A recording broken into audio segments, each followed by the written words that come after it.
For Mundingborough, I think that it's a situation where I've had Labor members across the other side attack members of the opposition, including myself, for holding this government to account over integrity issues, and yet they're cold, dead silent in regard to the behaviour of the member for Mundingborough and the way that that member has behaved and been banned from his own community after being caught on a drunken night out. Madam Deputy Members Speaker, to my right, order. Deputy Speaker, point of order. I take offence. What is your point of order? I ask the member to withdraw those comments. I withdraw. The member is a disgrace to his community, and also I want to raise the issue in regard to. Point of order. What is your point of order? I want those comments withdrawn. I find them very offensive. I withdraw. The member for Mundingborough has let his community down, and the silence of the members opposite in condemning his actions tells plenty. The integrity issues of this government are legion. We've seen a situation where you've had a deputy premier of this Labor government who thought it was appropriate to get involved in interviewing principals who were being appointed, principal candidates who were being appointed in her electorate. We see a Minister for Transport,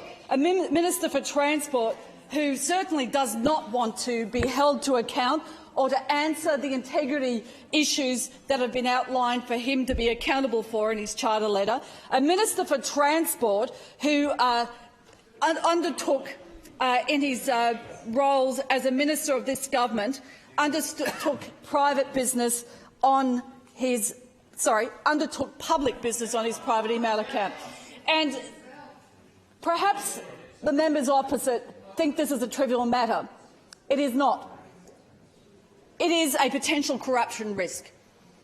And the fact that members opposite have tried to trivialise the use of private emails by ministers of the Crown for public business, and then members to my right, cease your interjections. Is really telling a huge story about the contempt and the arrogance they have for this parliament and for the people of Queensland. So, with the estimates investigated for, perhaps the minister would like to actually answer the question about whether that 2015 email was authentic, and what other interactions the minister had with the Premier by private email. Speaker, point of order. What is your point of order?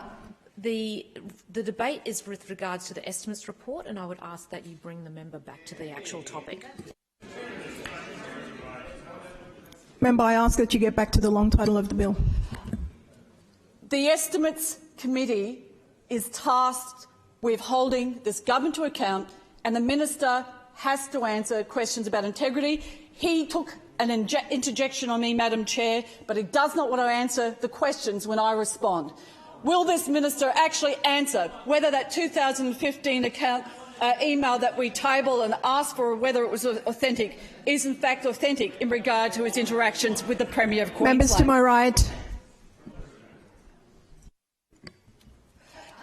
The arrogance of this Labor government, who thinks simply to be elected gives them a mandate to do anything, needs to be called out, and that's what we're doing. We also have called out the fact that this government went to an election indicating that they would borrow $4 billion in order to fund COVID promises, and particularly in respect to infrastructure.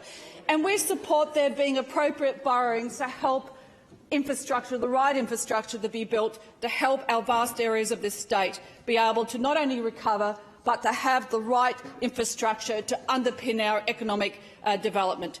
However, this government, in fact, borrowed $28 billion, or has indicated they are intending to borrow $28 billion, so already they have not come clean in the lead-up to the election, and then they have not utilised the majority of that for infrastructure spend, whereas what we've seen in other states where they've extended their borrowings, they've very much had a stronger focus on infrastructure.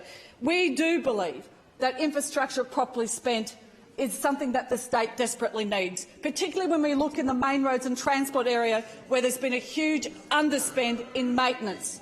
And this may be a laughing matter to government members, but it's time that this government was held to account for its broken promises, its failure to answer basic questions when they ask them in estimates process, backbenchers who've run the biggest racket I've ever seen in estimates, interfering in questions being legitimately asked by either their ignorance or the fact that they are operating under orders to interfere with legitimate questions being asked. It's time the estimates process was reformed.